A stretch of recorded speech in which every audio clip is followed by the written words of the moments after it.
గంధిసీనుకి deposit లేకుండా చేయడమే పులపర్తి ఆంజనేయులు గారి గెలుపే లక్ష్యం. మనకి గూండాగర్దీ చేసేవాడు ఈ రోజున మాట్లాడితే నేను కాపు సామాజిక వర్గానికి చెందిన వాడిని చెప్పి గంధిసీనుకి నోరెక్కువ అయిపోయింది ఈ మధ్యన.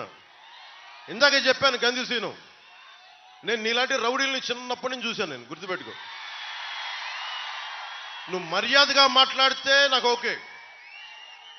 అలాగే గంధిసీను వెనకుండే రౌడీ మూకలు కూడా చెప్తున్నాను, గుర్తుపెట్టుకోండి. మీరందరూ కూడా ఎవరైనా కావచ్చు, ఇబ్బంది పెట్టకండి ప్రజల్ని. మీరు ఏ కులమైనా కానీ నాకు అనవసరం. భీమవరం తాలూకు ప్రశాంతతని దయచేసి చెడగొట్టకండి.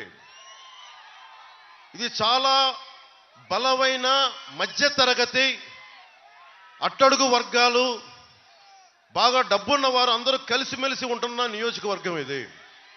అలాంటి నియోజకవర్గంలో గూండాగర్దీతోటి మీరు ఏదన్నా రాజ్యం మీకు చేస్తానంటే రోడ్డు మీదకి వచ్చి చొక్కా పట్టుకొని వెనక్కి బడిచి కొట్లాడటానికి నేను సిద్ధంగా ఉన్నాను. అంజిబాబు గారికి అండగా రేపొద్దున ఏదైనా చిన్న సమస్య వస్తే నేను చొక్కా మడిచి నేను వస్తాను రోడ్ల మీదకి. ఆ ధైర్యం మీకు ఇస్తున్నాను, ఆ మాట మీకు ఇస్తున్నాను.